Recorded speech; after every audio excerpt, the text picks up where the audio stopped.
সকালটা শুরু হলো এমন ঝুমঝুম বৃষ্টি দিয়ে। বাইরের পরিবেশটা ভীষণ সুন্দর লাগছিল, বৃষ্টি পড়ছে। আর তারপর আমরা খেতে বসলাম আমাদের সকালের নাস্তা। আর এগুলো হচ্ছে সেই পিঠা যেগুলো গতকালকে আমাদের গেস্ট আমাদের জন্য এনেছিল, নিজেরা বানিয়ে। লাভেরিয়া, ভীষণ মজাদার একটা পিঠা। এই যে আমরা বেরিয়ে পড়লাম, আজকে আমরা কলম্বো ছেড়ে যাচ্ছি, কলম্বো থেকে ক্যান্ডি। সকালের বৃষ্টিটা দেখে ভেবেছিলাম মনে হয় আজকে সারাদিনে বৃষ্টি পড়বে। আমরা বের হওয়ার আগে দেখলাম হ্যাঁ একটু বৃষ্টিটা কমে এসেছে। আমরা বেরিয়ে পড়লাম। আমরা এখন যাচ্ছি ট্রেন স্টেশনে, সেখান থেকে আমরা ক্যান্ডির ট্রেনে উঠব। কলম্বো সিটি ছেড়ে যাচ্ছি। এত সুন্দর একটা জায়গা, হয়তো আরও সুন্দর কিছু দেখার জন্য। আর এভাবেই সাগরের সৌন্দর্য দেখতে দেখতে আমরা চলে যাচ্ছি।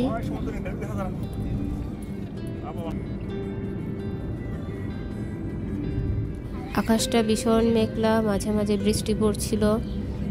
যেহেতু শ্রীলঙ্কা একটি দ্বীপরাষ্ট্র আর তার চারপাশের ঘিরে রয়েছে ইন্ডিয়ান ওশান, তাই আপনি শ্রীলঙ্কার যেদিকেই যাবেন সেখানেই আপনি সমুদ্র পাবেন। আর পুরো কলম্বো সিটিটাই ধরতে গেলে একদম সমুদ্রের সঙ্গেই, তাই কলম্বো সিটির আপনি যেদিকেই যাবেন সেদিকেই সমুদ্র দেখতে পাবেন, এটাই স্বাভাবিক। বৃষ্টি হওয়ার কারণে হয়তো সমুদ্রেও ভীষণ উত্তাল ছিল, সমুদ্রের ঢেউয়ের আওয়াজগুলো এখানে পাড়ে স্পষ্ট শোনা যাচ্ছিল। আর সমুদ্রের পাশেই রেলের রাস্তা, এই রেল লাইন দিয়ে যারা যায় তারা সমুদ্রের সৌন্দর্য উপভোগ করতে করতেই তাদের গন্তব্যে পৌঁছে যায়। আমরাও যাচ্ছি। রাস্তা, রেল লাইন, সমুদ্র সব কিছু মিলেমিশে একাকার। আমরা চলে এসেছি রেলওয়ে স্টেশনের কাছাকাছি। এই যে লোটাস টাওয়ার দেখা যাচ্ছে, আর এই লোটাস টাওয়ার আশেপাশে হচ্ছে আপনার রেলওয়ে স্টেশন, বাস স্টেশন, সব কিছুই লোকাল মার্কেট।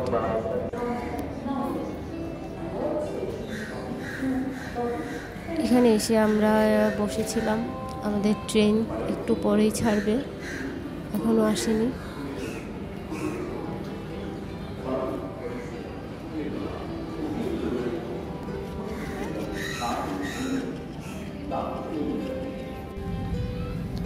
তারপর আমরা যথারীতি ট্রেনে উঠে গেলাম।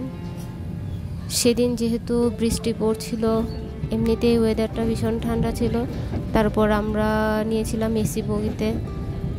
ঠান্ডা একেবারে যেন জমে যাচ্ছিলাম, যেহেতু বাইরে ওয়েদারটাও ঠান্ডা আর এখানে এসির বাতাস। আর কলম্বো থেকে ক্যান্ডিতে যেতে আমাদের 3.5 ঘন্টার মতো লাগবে ট্রেনে করে। আর এভাবে আমরা একের পর এক গ্রাম, শহর, মফস্বল সবগুলো ছাড়িয়ে যাচ্ছিলাম। এখানে ট্রেন জার্নিটা খুব বেশি আনন্দদায়ক এবং মজার, কারণ আপনি যাওয়ার সময় এত সুন্দর সুন্দর জায়গা দেখবেন, এত সুন্দর সুন্দর ফুল দেখবেন, মনটাই খুশিতে ভরে উঠবে। তাদের ছোট ছোট প্ল্যাটফর্মগুলো আমার ভীষণ সুন্দর লেগেছে, আর প্রতিটা প্ল্যাটফর্মই খুব সুন্দর করে সাজানো। প্রতিটি প্ল্যাটফর্মে পর্যাপ্ত ওয়াশরুম, পানি, সব কিছুর ব্যবস্থা ছিল এবং সব কিছুই পরিষ্কার পরিচ্ছন্ন। তারা জাতি হিসেবে ভীষণ উদার, ভীষণ পরিচ্ছন্ন আর ভীষণ ভদ্র মানুষ। একটা দেশ উন্নত করতে গেলে শুধু সেখানকার রাস্তাঘাট, বড় বড় উঁচু বিল্ডিং, সৌন্দর্য এইসব মেন মাপকাঠি না, যদি না সেখানে মানুষজনের মন মানসিকতা উন্নত না হয়।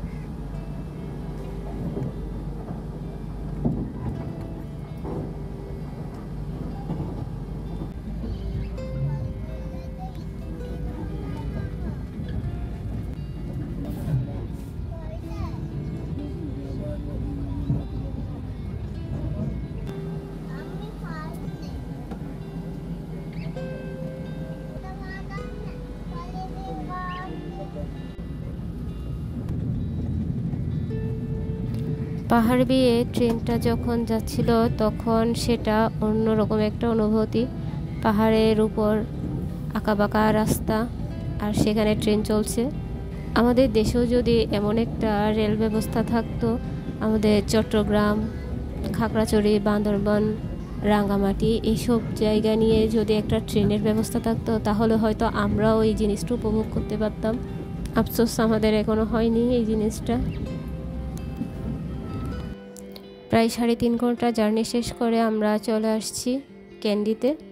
ক্যান্ডি রেলওয়ে স্টেশন থেকে বের হয়ে আমরা টুকটুক নিলাম, টুকটুক নিয়ে চলে যাচ্ছি আমাদের হোটেলে।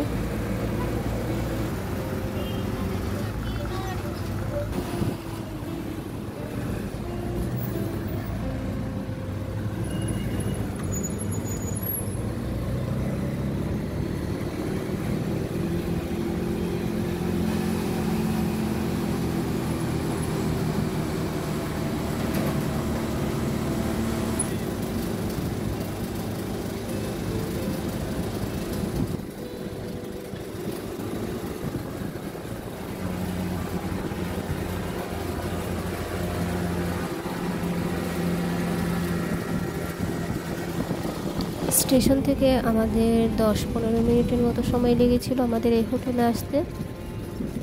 এই যে আমরা চলে আসলাম। আর এই হোটেলটার নাম ছিল ব্লু হেভেন, আর এটা একদম পাহাড়ের মাঝে। ক্যান্ডি পুরোটাই একটা পাহাড়ি এলাকা, আর এই হোটেলটাও ছিল পাহাড়ের অনেক উঁচুতে, আর রাস্তাগুলো ভীষণ আঁকাবাঁকা। বাইরে থেকে জায়গাটা ভীষণ সুন্দর, পাহাড়ি এলাকা এমনিতেও সুন্দর হবে। এখন ভেতরটা দেখা যাক সেটা কেমন হয়।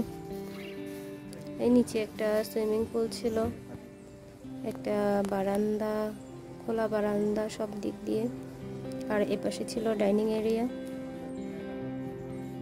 সুইমিংয়ে অনেক বড় একটা ডলফিনও ছিল। এবার রুমের ভেতরটা দেখা যাক। আর এখানে দুইটা ছোট ছোট বেড একসাথে লাগিয়ে দেওয়া হয়েছিল, ডাবল বেড। ছোটখাটো একটা রুম, একটা ওয়াশরুম। তবে দামের তুলনায় এটা আমার খুব একটা ভালো লাগেনি, প্রাইস অনেক বেশি ছিল এখানে। তবে বাইরের দৃশ্যটা অপূর্ব, জাস্ট অপূর্ব। এখন আমরা ফ্রেশ হয়ে চলে যাচ্ছি দুপুরের খাবারটা খেতে। আর আমরা তো বাঙালি, দুপুরে ভাত খেতেই হবে। ভাত খেয়ে তারপর আমরা ক্যান্ডি লেকের পাশে অনেকক্ষণ বসেছিলাম। একটু পর এখানকার সবচেয়ে বিখ্যাত ট্যুরিস্ট প্লেস তুত্রে লেক টেম্পলে ঢুকবো আমরা। অনেক লম্বা একটা লাইন পার হয়ে আমরা বিহারের ভেতর প্রবেশ করলাম। আর এখানে আমরা বিকেল থেকে সন্ধ্যাটা কাটাবো। তারপর আমরা খেয়ে দিয়ে আবার বাসায় চলে যাব। এই ছিল আমাদের শ্রীলঙ্কায় 6ষ্ঠ দিনের মতো ঘোরাফেরা।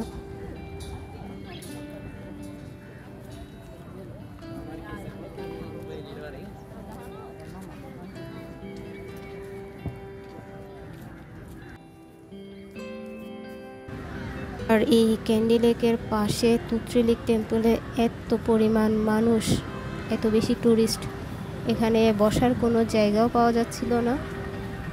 সারা সন্ধ্যাটা আমরা এখানে কাটালাম, আইসক্রিম খেলাম। সন্ধ্যায় যখন টেম্পলের বাতিগুলো জ্বালানো হলো তখন সেখানকার সৌন্দর্য যেন আরও দ্বিগুণ বেড়ে গেল। লেকের পাড়ে বসে আমরা সারা সন্ধ্যাটা খুব ভালোভাবেই কাটালাম। তুত্রে লেক টেম্পলের পরবর্তীতে আমি আরেকটা ডিটেল ভিডিও দিব। শ্রীলঙ্কায় কাটানো প্রতিটি দিনেই আমাদের কাছে স্মৃতি হয়ে থাকবে। সুন্দর মনোরম একটা দিন কাটালাম। দেখা হবে অন্য কোনো ভিডিওতে। সে পর্যন্ত সবাই ভালো থাকুন, সুস্থ থাকুন।